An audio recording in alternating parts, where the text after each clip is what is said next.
할아버지 고 양춘식 목사, 아버지 고 양용주 목사, 작은아버지 양치호 목사를 따라 3대째 목회를 이어가는 양진호 목사입니다. 화면 아래 구독하기를 눌러주시면 대단히 감사하겠습니다. 요즘 최근에 저한테 그 비신자들이 많은 질문들을 해오고 저한테 어떻게 했으면 좋겠냐고까지 물어봐요. 그 어떤 질문들이냐면, 왜 목사님들이 정의 길은 이쪽 길인데 왜 목사님들이 범법자들을 두둔하면서 범법자들을 위해서 기도하자고 그러는지 도대체 이해가 안 간다. 세상 사람들이 봐도 저거는 완전히 범법자인데 그러면 목사님 어떻게 할까요? 그랬죠, 제가. 그러면 간단합니다. 성경으로 돌아가고 성경대로 가르치는, 성경을 해석해주는 그 목사님들 말씀을 들으면 돼요. 근데 뭐라고 하냐면, 맨날 자기 교회당 안에서 전도하고 부흥시키고 자기 교회만 키우라고만 하던데요. 그럼 벌써 갔다 온 사람들이야. 가난한 교인들. 거꾸로 하면 안 나가. 그러니까 뭐냐면, 성경에서 계속 가르치는 게 뭐냐면 하나님 나라의 교회예요. 하나님의 나라 교회. 구멍가게가 아니란 말이야. 사업하려고 하는 거 아니에요. 그러니까 하나님이 이 땅에 백성들에게 원하는 말씀을 전해주는 거예요. 그래서 우리의 신학 노선하고 좀 다른 분인데, 칼바르트라는 분이 뭐라고 하냐면은 현장에서 계시, 즉 성경 안에 있었던 그 내용에 있었던 일들, 그거를 보존하려고 기록된 계시록, 즉 성경으로 우리에게 주셨는데, 이거를 현 시대에 맞게 해석된 계시로 알려줘야 돼요. 갑자기 아브라함 딱 얘기하면 모른다고. 누가 들으라고 하는 얘기예요? 현대인들이. 그러니까 그런 질문을 던지는 거에 답을 주겠는데, 간단한 게 뭐냐면 하나님이 원하신 대로 안 해서 그래. 하나님대로 원하시면 힘들어요, 여러분. 그 질문을 던진 사람들한테 하나님이 원대로, 하나님이 시킨 대로 하라고 해봐요. 못해요, 지들도 못해. 그게 어디 나오냐? 호세아 8장에 나와요. 호세아 8장에. 이스라엘 백성은 하나님의 법을 어기고 우상을 숭배해갖고요. 또 자기들의 힘을 의지해서, 될만한데? 여로보암 2세 때는 엄청 잘 살았어요, 여러분. 근데 금세 얼마 안 갖고 나라가 망해버려요. 근데 자기들이 힘이 세다고 그렇게 교만했습니다. 하나님께서는 그들의 죄악을 가만히 놔두지 않고 멸망시키는데, 이제 그 북이스라엘이 먼저 멸망하죠. 근데 북이스라엘의 그 북왕국 이스라엘이 하나님을 배반하고 그리고 하나님을 믿는 신앙도 갖고 있지만, 그러나 이 원수마귀 사탄이 만든 그 우상 숭배, 그러니까 뭐냐면 적당주의와 계획주의와 혼합주의로 이렇게 섞여 있어요. 여러분, 하나님 말씀대로 하면요, 몇 사람 못 가요. 선지자 많던가요? 많지 않았어요. 백성들 듣던가요? 안 들어요. 안 들은지 알면서도 떠들어대는 거예요. 왜요? 하나님이 시키니까. 그래서 이제 이 이스라엘이 하나님께 약속하신 모든 축복을 다 뺏어버려. 그래서 한번 내가 축복 준다 했는데 이놈들 한번 당해봐라 하고. 자, 근데 뭐에 범죄를 저지르느냐? 이 사람들이 첫 번째로 이스라엘 언약과 율법을 위반했다는 거예요. 이게 호세아서 8장에 1절부터 3절을 보면요, 그 율법 위반에 대해서 얘기해요. 율법 위반. 니들 율법을 위반했지 않느냐, 이 얘기를 먼저 하고요. 그리고 이제 뭐 너희들이 지은 죄는 뭐냐? 4절부터 10절을 보니까 우상에게 절해. 이걸 뭘 만든 거예요? 금과 은으로 만든 거. 금과 은으로 만든 우상에게 절을 해요. 내가 좀 심하게 욕할게, 이 미친놈 놈의 새끼들. 하나님을 놔두고 말이야. 자, 그 다음에 그리고 이제 8절부터 10절에 보면요, 이 사람들이 어려우니까 어떻게 하냐면 하나님을 찾으면 해결되는데 하나님을 찾지 않고 이방 나라들을 의지하네. 이방 나라들 의지하네. 그 해결됩니까? 근본적 해결을 해야지. 그래서 이제 다시 한번 하나님이 니들이 이렇게 망하는 거는 11절부터 14절에 보면 율법을 어겨서 그러니까 율법을 찾아라. 어? 찾아라. 근데 안 찾아. 그리고 끝나. 이게 이제 구제예요. 자, 근데 1절에 보니까 나팔을 내 입에 댈지어다. 나팔을 내래. 이게 뭐냐면 이 입에 대라는 것이 원어에서는요, 혀라고는 혀. 내 혀에 댈지어다. 혀. 그러니까 하나님께서는 모세에게 적이 다가온다고 하는 경고의 나팔을 불라고 명령하시는 거예요. 여러분, 우리나라에도 과거에 일제식민지 36년 전에 경고의 나팔이 있었어요. 그게 누구냐면 뜻밖에요. 선교사들이 국내에 들어왔고 이거 이러다가 식민지 넘어가겠는데 하고선 자기 본국에다가 보고를 해요. 근데 이제 일본이 기독교가 더 먼저 들어왔거든요. 근데 일본 놈들 기독교 교단 애들이 무슨 장난을 치냐면요. 그 깡패 집단이었어요, 여러분. 한국에 들어왔을 때는, 조선 땅에 들어왔을 때는 그들이 뭐라 하면 저 선교사들이 예수 그리스도 복음을 전하지 않고 그 고종편에 들어가지고 정치 참여한다고. 그러니까 거짓말한 거네. 그래가지고 그 1901년도에 그 조선 기독교 공의회에서, 정확히는 장로교 공의회예요. 장로교 공의회에서 정교 분리 원칙을 세워요. 거기서 나온 거예요, 정교 분리가. 그러니까 친일파들이 만든 게 정교 분리예요. 원래 정치 참여도 되는데 그렇다고 해서 요즘에 저 광장에나 미친 사람처럼 떠들어대는 목사들처럼 정치 참여는, 그거 정치 참여가 아니고 그건 지들이 정파 활동하는 거고, 목사는 어디 정파나 정당에 가입되면 안 돼요. 왜냐면 보편 진리를 가르쳐야 되기 때문에. 이 특수란 것은 제가 이미 철학적 개념을 이미 말한 적이 있기 때문에 여러분 사흘 전으로 돌아가면 그 말씀 저런 게 나옵니다. 자, 그래서 이제 이들이 나팔을 부는데 뭐냐면 누가 불러요?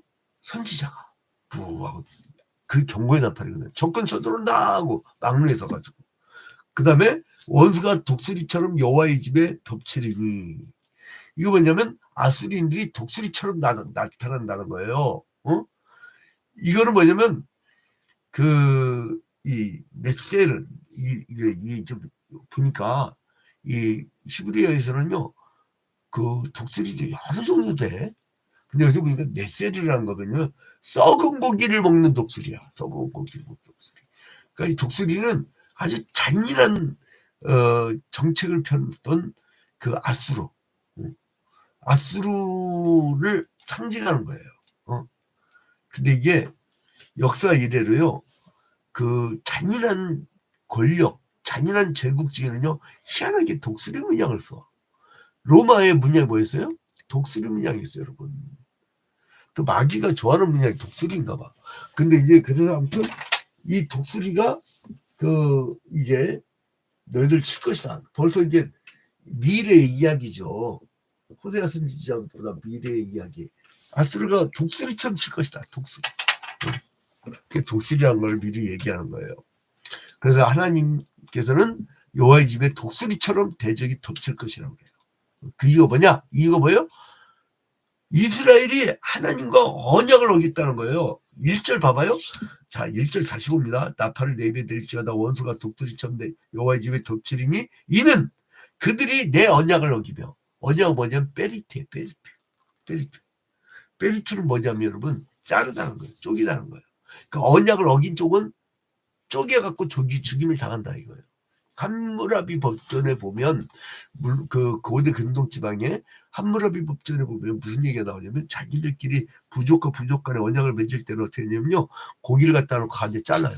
그러면 뭐가 나오냐면 피가 나와요. 그 얘기는 뭐냐면 언약을 어긴 쪽은 죽음밖에 없는데 죽으면서 피를 흘려야 보상이 된다. 그 얘기가 함무라비 법전에 나오는데 이건 그 구약의 하나님 나라의 그 전통을 이것들이 베껴간 것 같아 아무리 봐도. 근데 아무튼간에 그게 언약이에요. 카버넌트, 베리트.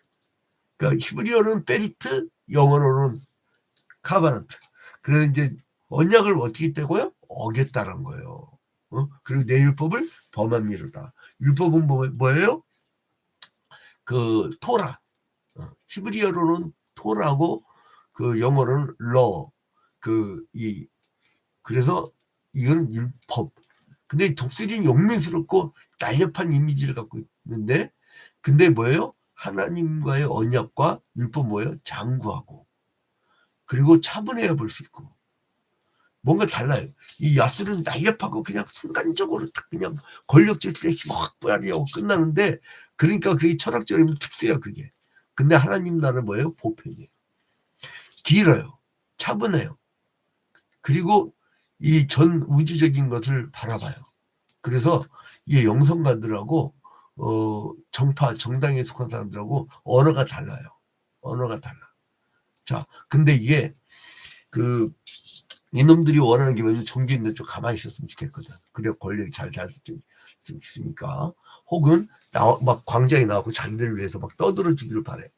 근데 그게 다 구약에 나오는 거짓 선지자나 어용 제사장들을 의미합니다. 가난한 사람들은 아주 우습게 보고 권력진 사람들 앞에서 막 이렇게 하다가 권력 바뀌어봐봐요. 또 언제 그랬나 싶고 또 그냥 확 바뀝니다, 여러분. 여러분, 그 군사 쿠데타 그 괴로운 게 뭔지 아세요? 아니, 군사 쿠데타라면요 군인들이 강해져요. 그러면은 저거 봐라, 저 군대도 안 갔던 놈이 왕이네 하고 딱 쳐버리면은 지도 이제 죽는 거야. 이게 어디서 나온 교훈이냐면 북이스라엘이요. 범죄하니까 어떻게 했어요? 30년 동안 그 4번의 혁명이 일어나고요. 30년 동안 6번 왕이 바뀌어요. 이렇게 된다고. 영구집권은 없어. 품게. 근데 아무튼 하나님께서는 장차 독수리처럼 대적이 이스라엘에 임할 때 이스라엘이 하나님께 부르짖으면서 하나님을 안다고 외칠 것이라는 거예요. 왜 망했느냐? 4절에 보니까 그들이 왕들을 세웠으나 내게서 난 것이 아니며 그들이 지도자들을 세웠으나 내가 모를 바이며 그들이 또 금으로 자기를 위하여 우상을 만들었나니 결국은 파괴되고 말리라. 이제 여기 호세아서 얘기한 것은 뭐냐면 국가의 집단적 범죄란 거예요. 왕들, 지도자들, 그들이 하나님을 모르는 거예요. 그 사람들이. 그렇게 우상을 섬기는데 그들도 초상 따라다녀. 그들을 찍어갖고 왕으로 세워. 여러분, 그 잔혹했던 나치의 히틀러가 누구에서 뽑힌 줄 알아요? 독일 교회 전체가 미뤄져 갖고요. 독일 교회 전체가 미뤄져 가지고 압도적으로 투표돼 갖고 세계전쟁을 벌인 그 마귀 새끼가 교회들의 지원을 받았고 된 거라니까. 그러니까 교회들이 멍청하면 안 돼요. 그러니까 왜 지도자들은요 깊이 연구하고 깊이 사고하고 깊이 묵상해야 되는지 알아요? 깊이 방향을 알려줘야 돼요. 방향을. 그러면 세상 나가는 우리 그리스도인들이 알아서 살아. 지가 왜 정치를 하냐고, 지가 왜 경제를 하고, 지가 왜 나가서 지랄을 떠냐고. 하나님이 심판 내립니다. 같이. 여기도 뭐냐면 4절에 그들이 왕들을 세웠으나 내게서 난 것이 아니며 하나님이 보내지도 않았대요. 그들이 지도자를 세웠으나 내가 모를 바이며. 봐봐요. 그들이 뭔 짓을 하는지. 그들이 또 금으로 자기를 위하여 우상을 만들었나니 결국은 파괴되고 말이야. 우상 숭배자들이래. 그들이 좋다고. 그 배두자들은 결국 어떻게 되느냐? 하나님이 기뻐하지 않는 그릇 같은 이스라엘이, 호세 선지자는 이스라엘이 이미 삼켰다고 예언합니다. 그 선지자를 통해서 선포하신 하나님의 이 심판, 즉 이스라엘 멸망은 이미 이루어진 거나 마찬가지다. 아직 이루어지지 않은 그 미래 이야기지만 이미 이루어진 것처럼 얘기해요.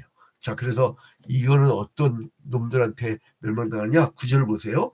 그들이 홀로 떨어진 들나귀처럼 아수르로 갔고 에브라임이 값주고 사랑하는 자들을 얻었도다. 그들이 홀로 떨어져 어떤 것이라고요? 들나귀. 그래서 하나님께서 이스라엘이 홀로 처한 들나귀 같다고 말씀하셨어요. 들나귀는 뭐예요? 들에 사는 욕정이 강한 짐승이에요. 또 홀로 처했다는 건 뭐예요? 자기 마음대로 고집 피우는 게 들나귀예요, 여러분. 고집 그렇게 해서 말 안 들어. 그래서 하나님께서는 이스라엘이 하나님의 법을 어기고 자신들의 욕정을 따라 이방신을 섬기고 우상 숭배하는 범죄하는 것들이라는 거예요. 난 너무 놀란 게 뭐냐면, 그래서 심각하게 이제 요즘에 논쟁이 붙었어요. 그 1월 달에 신년 할애에 갔는데 교단 모임에. 근데 갔는데 목사님들끼리 싸웠어. 근데 뭐라 그러냐면, 어떻게 우상숭배 이 점치는 놈들이 권력에 빌빌습니까? 그러니까 이번 기회에 그 좌파 하나님이 없다는 놈들 다 죽여버려야지, 뭐 그렇게 싸우는 거예요. 근데 결정적인 얘기를 누가 딱 하더라고. 보수적인 목사님인데, 극우적인 목사님인데, 다른 건 다 용서하더라도 우상숭배자를 찬양하고 계엄령 나기 10일 전에 국가조찬 기도하면서 아이프다 해준 사람들 다 회개해야 된다고. 그것도 정확히 얘기해야 돼. 그 대형교 목사님이. 근데 아무튼 그러니까 우리는 성경의 기준을 딱 갖고 있으면 정확하게 볼 수 있어요. 성경의 기준을 보면. 근데 아무튼 하나님께서는 이스라엘이 이방 나라에게 값을 주었을지라도 하나님께서 그들을 심판하시고 이스라엘의 모든 방백이 그 임금에 지어진 짐을 인하여서 세하기 시작할 것이라고 말씀하셔요. 자, 그래서 이스라엘이 뭘 범죄했느냐? 그 에브라임에도 제단이 있었어요. 그 제단에서 우상 숭배예요. 자, 재밌는 인간들이에요. 그리고 이제 근데 하나님은 그 재물을 기뻐하지 않으신대요. 왜냐? 창조를 잊어버렸으니까. 그러니까 이제 하나님께서는 어떻게 결론을 맺고 있느냐?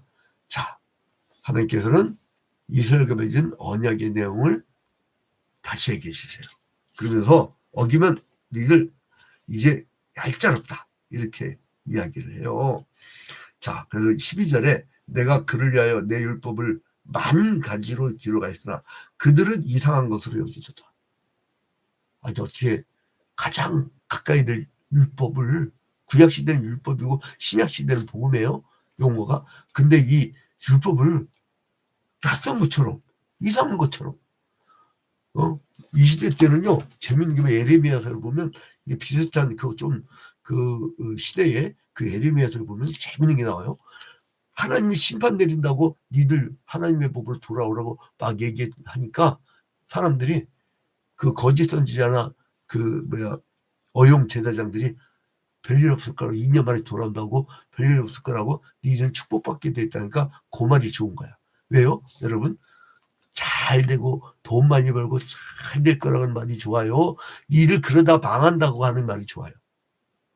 그러니까 약은 안 먹으려고 그래. 쓰니까. 근데 달달한 당뇨병 걸릴 달달한 건 좋아해. 여러분, 그 공장 들어갔다는 음식 잔뜩 먹으면 그냥 당뇨병 걸려버리는 거 아니에요.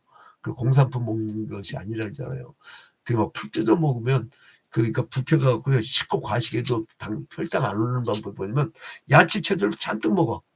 그 드레싱한 것도 없고 그냥 그거만 잔뜩 먼저 먹고 그 다음에 밥을 먹으면 혈당이 많이 안 오르잖아요. 그거예요, 그거. 그러니까 이제 가공되면 안 돼요.